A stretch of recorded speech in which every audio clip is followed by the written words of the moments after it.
Thank you for watching my JM Friends YouTube channel, JM Friends, the true friends forever. Please subscribe, like, share and press the bell icon. नमस्कार, मैं रवीश कुमार। 19 जून 2022 को प्रधानमंत्री नरेंद्र मोदी ने दिल्ली के प्रगति मैदान के पास एक टनल का उद्घाटन किया। उद्घाटन के समय प्रधानमंत्री ने इस पाताल पुल को लेकर जमकर तारीफों के पुल बांधे, मगर अब उस पाताल पुल में कई तरह की खराबियां सामने आ गई हैं। कई जगहों से दरकने की खबर है और इससे पानी लीक हो जाता है। पहले तो इसे ठीक करने की कोशिश की गई, मगर अब लगता है कि दिल्ली सरकार को बात समझ में आ गई है कि जोड़ तोड़ से काम नहीं चलेगा। इसके डिजाइन और बनावट में ही बुनियादी खराबी है। इसलिए इसके निर्माण से जुड़ी कंपनी L&T से PWD ने 500 करोड़ रुपए का काउंटर क्लेम मांगा है। यह एक तरह से हर्जाना है। सेंट्रल विस्टा बनाने वाली इस कंपनी से PWD ने सवाल किया है कि वो ये बताए कि दिल्ली के किसी भी सरकारी प्रोजेक्ट से उसे बैन क्यों नहीं किया जाना चाहिए। PWD ने चेताया है कि कंपनी पर कानूनी कार्रवाई भी हो सकती है। जून 2022 की यह तस्वीर आपने देखी होगी। प्रधानमंत्री की सुरक्षा जांच इतनी सघन होती है कि वहां पत्ता तक नहीं छूट सकता। फिर भी प्रधानमंत्री के उठाने के लिए एक बोतल और कुछ पत्ते पाए जाते हैं, और जब उन्होंने उठा लिया तो अखबारों ने लिखा कि प्रधानमंत्री ने सफाई को लेकर संदेश दिया है। मीडिया प्रधानमंत्री की हर बात में संदेश और दैवी शक्ति खोज लेता है, या प्रधानमंत्री खुद ही मीडिया को इस तरह की चीजें उपलब्ध करा देते हैं। इस पर आप फैसला कर सकते हैं, आप सक्षम हैं। मगर उद्घाटन के बाद ही उस समय की खबरें निकाल कर देखिए, पता चलेगा कि इस टनल में पानी भरने लगा, जिसकी वजह से इसकी लेन बंद की गई। लेकिन तब प्रधानमंत्री इस टनल को लेकर नए भारत के उदय से जोड़ने लगे थे। अनेक मुसीबतें पैदा होती हैं देश को आगे ले जाने में। इस प्रोजेक्ट को भी वैसी कठिनाइयों से गुजरना पड़ा, लेकिन ये नया भारत है। समस्याओं का समाधान भी करता है, नए संकल्प भी लेता है और उन संकल्पों को सिद्ध करने के लिए अहरनिश प्रयास करता है। होता यह है कि प्रधानमंत्री की बात को लोग या तो ध्यान से नहीं सुनते, और सुनते भी हैं तो गौर नहीं करते कि उन्होंने क्या कहा और उनकी बात का मतलब क्या है। भारत में ही कई सारे टनल बने हैं जो इंजीनियरिंग के कमाल कहे जा सकते हैं, मगर दिल्ली के प्रगति मैदान का टनल निश्चित रूप से इंजीनियरिंग का कोई कमाल नहीं है। उसमें इंजीनियरिंग है बिल्कुल, मगर इंजीनियरिंग का कमाल नहीं है। अगर कमाल होता तो इसके डिजाइन में, इंजीनियरिंग में इतने दोष नहीं निकलते। एक साधारण टनल को प्रधानमंत्री ने इवेंट के जरिए विशेष प्रोडक्ट के रूप में बदल दिया, मगर अब उसकी पोल सबके सामने खुल रही है। इस टनल के उद्घाटन के 7 महीने के भीतर ही खबरें आने लगी थीं कि पानी भर गया है, टनल की लेन बंद करनी पड़ी है। आते जाते दिल्ली के लोग रोज ही देखते हैं कि पानी जमा है या बह रहा है। एक लेन या उसका कुछ हिस्सा बंद किया गया है, मगर लोगों ने भी अब बोलना बंद कर दिया है। उन्हें 20 साल पहले का दिखाई देता है, मगर 2 साल पहले बने इस टनल का हाल नहीं दिखता। इसके जरिए क्या क्या सपने दिखाए गए। प्रधानमंत्री ने कहा कि इस टनल के बन जाने के बाद 55 लाख लीटर पेट्रोल की बचत होगी। यह हिसाब कैसे निकाला गया वही बता सकते हैं, मगर इसका एक हिस्सा तो बना ही नहीं। PWD ने पिछले कुछ महीनों में टनल बनाने वाली कंपनी L&T को कई शिकायती नोटिस भेजे हैं। इनमें बताया गया है कि टनल में पानी की लीकेज है, पानी की निकासी सुचारू रूप से नहीं हो रही है, सीमेंट और कंक्रीट में बड़ी बड़ी दरारें हैं, कई जगह पर साफ सफाई नहीं है, नाली नहीं बनी है। PWD ने कहा है कि सबसे बड़ी समस्या है टनल में कई जगहों पर पानी का जमाव। मॉनसून के दिनों में पूरी टनल ही बंद करनी पड़ी थी, जिसके कारण नई दिल्ली में ट्रैफिक और भी बढ़ गया, जाम हो गया। ये हम नहीं कह रहे हैं, PWD ने अपने नोटिस में L&T को कहा है। भैरव मार्ग अंडरपास के बारे में PWD ने कहा है कि इसमें डिजाइन और तकनीक संबंधी गंभीर अड़चने हैं। PWD ने लिखा है कि सरकार L&T द्वारा बनाए गए प्रोजेक्ट का नुकसान उठा रही है और इससे गुजरने वाले यात्रियों को जान का खतरा है। पीडब्ल्यूडी ने कहा है कि 2 महीने से इस मसले पर कोई ध्यान नहीं दिया गया और लोगों को होने वाली परेशानी सरकारी लापरवाही समझी जा सकती है।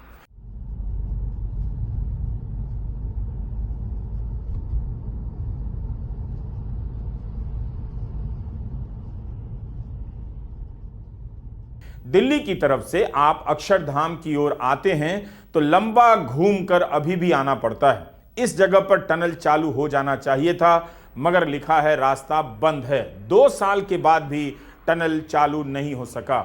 2 साल से यह टनल क्यों नहीं चालू हो सका? तो क्या अब इसके चालू करने के सारे विकल्प समाप्त हो चुके हैं? ये ऐसे ही रहेगा? लिहाजा लोग आईटीओ की तरफ जाते हैं और वहां से यू टर्न का कट मारकर अक्षरधाम की तरफ वाली सड़क पर आते हैं। यह किस तरह से डिजाइन किया गया है कि टनल का काम 2 साल में भी पूरा नहीं हुआ, या फिर जिस तरफ टनल को निकलना है वहां जगह ही नहीं है, रास्ता बंद है? तो क्या डिजाइन करते वक्त इस फॉल्ट का पता नहीं चला? G20 खत्म हो चुका है। प्रगति मैदान का टनल G20 से जुड़े प्रोजेक्ट का हिस्सा था। यह आज तक पूरी तरह चालू नहीं हुआ। इस समय की मीडिया रिपोर्ट में लिखा गया है कि 777 करोड़ रुपए की टनल बनी थी, मगर उद्घाटन के समय की खबरों में 920 करोड़ से अधिक की कीमत लिखी गई थी।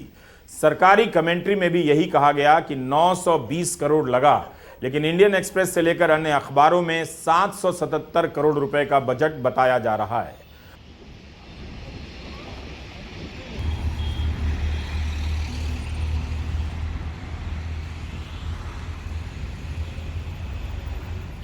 प्रगति मैदान टनल, जिसे आधुनिक भारत का उदाहरण बताया जा रहा था, फेल इंजीनियरिंग और फेल डिजाइन का उदाहरण बनता जा रहा है।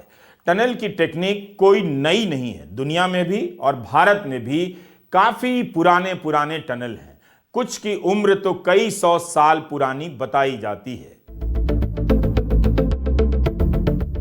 उत्तरी सागर के नीचे 50 किलोमीटर लंबा यह चैनल टनल है, जो फ्रांस और इंग्लैंड को रेल और सड़क मार्ग से जोड़ता है।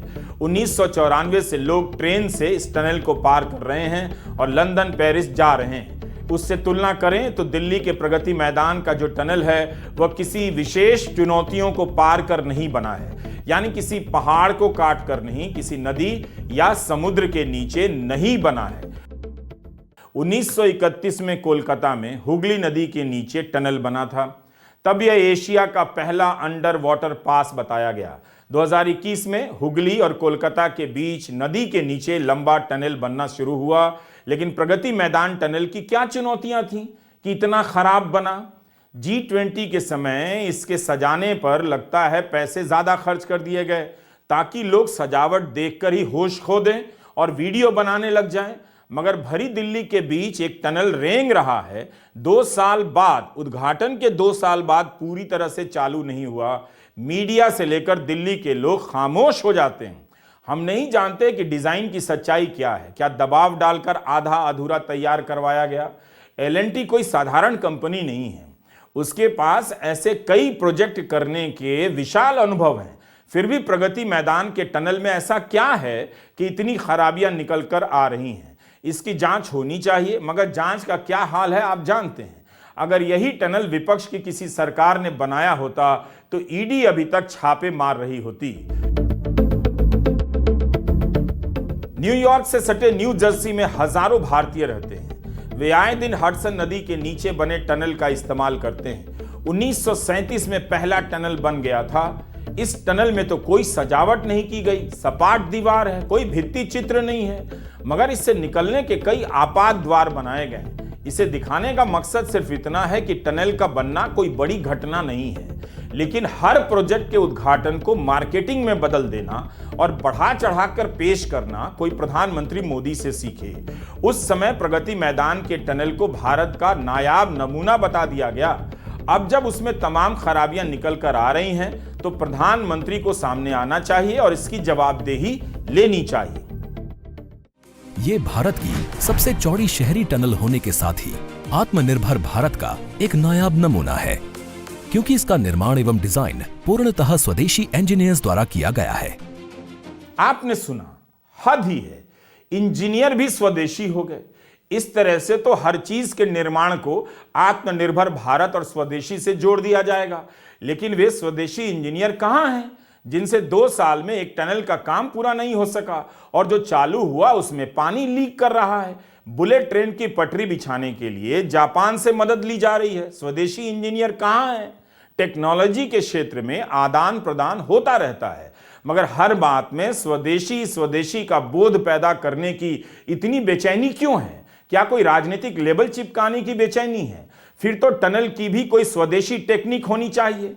अगर है तो प्रगति मैदान टनल का हाल देखकर कहा जा सकता है कि यह टेक्निक बहुत खराब है। भारत के इंजीनियरों ने पहले भी और आज भी कमाल के कई प्रोजेक्ट बनाए हैं और दुनिया भर में तारीफें हासिल की हैं, लेकिन सरकार हर बात में स्वदेशी और आत्मनिर्भर ऐसे जोड़ रही है जैसे उसके कारण ही यह सब हो रहा है, पहले नहीं हुआ करता था। तब यह स्वदेशी और आत्मनिर्भर भारत कहां था? उसके इंजीनियर कहां थे? जिसे उत्तराखंड के इस टनल में फंसे मजदूरों को निकालने की तरकीब नजर नहीं आई। ऑस्ट्रेलिया से इंजीनियर को बुलाना पड़ा, तब जाकर मजदूर निकाले गए। अर्नल्ड डिक्स दुनिया के लेवल पर टनल एक्सपर्ट माने जाते हैं। शायद इन्हें फिर से बुलाया जाना चाहिए ताकि प्रगति मैदान के टनल में जो खामियां हैं वो ठीक की जा सकें। स्वदेशी इंजीनियर खराब टनल बनाने की जिम्मेदारी ले लें, उतना ही काफी होगा। प्रगति मैदान टनल के वक्त प्रधानमंत्री का एक दुख यह भी था और उन्होंने कहा था कि कोई बताने को तैयार नहीं कि केंद्र के कारण इतना बड़ा प्रोजेक्ट पूरा हुआ है। एक मामूली टनल को उन्होंने इतना बड़ा प्रोजेक्ट बता दिया। हम आराम से कह देते हैं टाइम इज मनी, बड़ी सरलता से कहते हैं। अब ये टनल बनने से कारण टाइम बचेगा तो कितना मनी बचेगा ये भी तो सोचना चाहिए। लेकिन कहावत के लिए टाइम इज मनी ठीक है, लेकिन यहां भारत सरकार की इस योजना से टाइम बच गया तो मनी बच गया, वो बताने के लिए कोई तैयार नहीं है। वही तो हम बता रहे हैं कि 2 साल बाद इस टनल का यह हाल है। इंडियन एक्सप्रेस की गायत्री मणि की खबर छपी है कि यह टनल ठीक से नहीं बना है, यात्रियों के लिए सुरक्षित नहीं है, उनकी जान को खतरा हो सकता है, इसकी डिजाइन खराब है। 5 महीने पहले टाइम्स ऑफ इंडिया में भी खबर छपी थी कि पानी भर जाता है, जाम लग जा रहा है। कई अखबारों में इसे लेकर खबरें छपी हैं। अब हम जो बता रहे हैं, क्या वो प्रधानमंत्री बताना चाहेंगे? प्रगति मैदान टनल के समय की राजनीति याद कीजिए। वाणिज्य मंत्री पीयूष गोयल ने दिल्ली सरकार पर निशाना साध दिया कि राज्य सरकार ने अपने हिस्से का 20% नहीं दिया। जब राज्य सरकार ने कोई दिलचस्पी नहीं दिखाई, तब प्रधानमंत्री ने कहा कि केंद्र सरकार सारा खर्च उठाएगी। जिस तरह से प्रधानमंत्री स्वदेशी और आत्मनिर्भर ले आते हैं हर बात में, उसी तरह से उनके मंत्री हर काम में प्रधानमंत्री को ले आते हैं। इस सरकार में पता ही नहीं चलता कि प्रधानमंत्री के अलावा किसी काम में मंत्रियों से लेकर सचिव तक का कोई आइडिया था या नहीं, कोई भूमिका थी भी या नहीं। मीडिया की पुरानी रिपोर्ट में लिखा है कि टनल बनाने का काम समय से पूरा नहीं हुआ। 5 बार इसकी समय सीमा बढ़ाई गई। मार्च 2018 में यह प्रोजेक्ट शुरू हुआ, सितंबर 2019 में बनकर तैयार हो जाना था, मगर उद्घाटन होता है जून 2022 में। आज भी यह अधूरा है, एक रास्ता आज तक नहीं खुला। क्या आप हिम चटर्जी के बारे में जानते हैं? हिम चटर्जी वो शख्स हैं जिन्होंने प्रगति मैदान टनल के भीतर सजावट की रूपरेखा तय की। आपको हिम चटर्जी के बारे में जानना चाहिए, तभी तो पता चलेगा कि अंडरपास से लेकर एयरपोर्ट तक पर जो भित्ति चित्र आप देख रहे हैं वो किन किन लोगों ने बनाए हैं। जून 2014 में विश्व हिंदू परिषद ने हिम चटर्जी को हिंदू रत्न अवार्ड से सम्मानित किया था। फरवरी 2014 में लोकसभा में पूर्व स्पीकर बाल योगी का पोर्ट्रेट बनाने के लिए उस समय की स्पीकर मीरा कुमार ने सम्मानित किया है। हिम चटर्जी हिमाचल प्रदेश यूनिवर्सिटी के विजुअल आर्ट डिपार्टमेंट के चेयरमैन और प्रोफेसर हैं। उनके निर्देशन में प्रगति मैदान टनल के भीतर भित्ति चित्र बनाए गए हैं। उनके अनुसार इसके भीतर बनी कलाकृतियों में भारत के 6 ऋतुओं के जीवन चक्र को दर्शाया गया है। इसमें कश्मीर से लेकर कन्याकुमारी तक के प्रसंग हैं। 1993 से लेकर 2004 तक हिमाचल प्रदेश के लिए हिम चटर्जी ने झांकियों का निर्माण किया। इनके पेज पर लिखा है कि दिल्ली सरकार ने 20 राजदूतों के साथ इनकी बैठक कराई, जिसमें इन्होंने प्रगति मैदान टनल के भीतर बने भित्ति चित्रों के बारे में उन्हें बताया, समझाया। हिम चटर्जी ने संसद के भीतर भी भित्ति चित्र बनाए हैं। हिम चटर्जी ने कई बड़े प्रोजेक्ट पूरे किए हैं। संसद भवन, वाराणसी, जम्मू, गोवा के airport, CAG office, DDU college Dwarka, SSD college Rohini, Shimla, Solanki mall road पर इन्होंने काफी सारे आर्ट वर्क किए हैं। Him Chatterjee airport authority of India से लेकर L&T के कला सलाहकार भी हैं। टनल के उद्घाटन के समय प्रधानमंत्री मोदी ने इसे एक भारत श्रेष्ठ भारत का उत्तम एजुकेशन सेंटर बताया था। एक जो मैं अंदर टनल से देख करके आया तो मैं कह सकता हूं ये एक भारत श्रेष्ठ भारत का उत्तम एजुकेशन सेंटर है।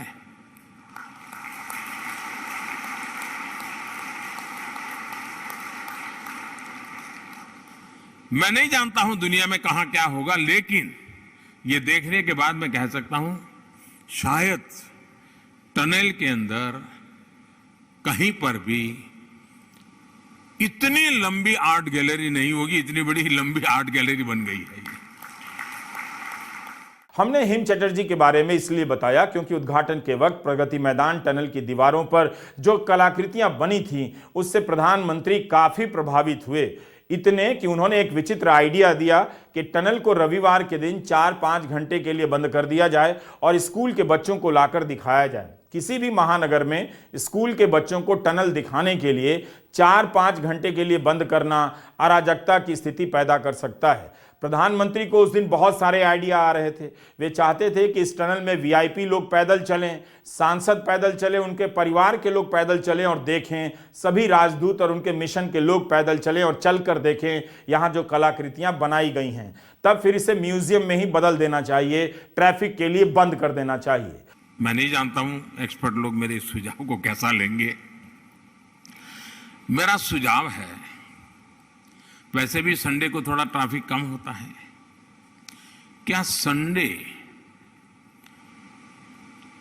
4-6 घंटे जो टनल जिस काम के लिए बनी है उसके बजाय उल्टा काम करने के लिए मैं सुझाव दे रहा हूं। संडे को 4-6 घंटे किसी भी व्हीकल को वहां एंट्री न दी जाए और हो सके तो स्कूल के बच्चों को पैदल ये आर्ट गैलरी दिखाई जाए, बहुत बड़ी सेवा होगी। अगर दिखाना ही है तो स्कूली बच्चों की जगह किसी दूसरे वक्त में इंजीनियरिंग और डिजाइन के छात्रों को दिखाना चाहिए, जिससे वे समझ सकें कि 2 साल के बाद भी ये टनल पूरी तरह से चालू नहीं हो सका, एक हिस्सा अभी भी बंद है और दूसरे हिस्से में डिजाइन को लेकर कई तरह की समस्याएं हैं। तो इससे सीखने की जरूरत है ताकि दूसरा टनल दूसरे शहर में बेहतर बन सके। एक सवाल और है, आप इस पर सोचिए। आजकल फुटपाथ, अंडरपास, फ्लाईओवर को सजाने पर ध्यान दिया जा रहा है। एक ऐसे देश में जहां 80 करोड़ लोग अनाज नहीं खरीद पा रहे हैं, प्रधानमंत्री आवास योजना के तहत बने मकानों की बाहर से पुताई नहीं होती है, उस देश में अंडरपास और फ्लाईओवर को सजाने के लिए इतने पैसे खर्च हो रहे हैं, फव्वारे लगाए जा रहे हैं, लोगों के पास पीने के लिए पानी नहीं है, लेकिन सड़कों को फव्वारों से भरा जा रहा है ताकि आप सेल्फी ले सकें और रील्स बना सकें। हाल फिलहाल में यह ट्रेंड काफी बढ़ा है। इस पर आप सोचिए कि जिस टनल से गुजरने के लिए लोग जल्दी में रहते हैं, ध्यान भी नहीं रहता, आप दाएं बाएं नहीं देख सकते, नहीं तो टक्कर मार देंगे, वहां कौन इन कलाकृतियों को देख पाएगा जिन पर लाखों से लेकर करोड़ों रुपए खर्च हो रहे हैं? इस सवाल पर भी सोचिएगा। नमस्कार, मैं Ravish Kumar.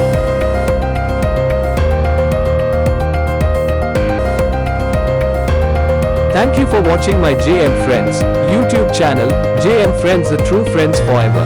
Please subscribe, like, share and press the bell icon.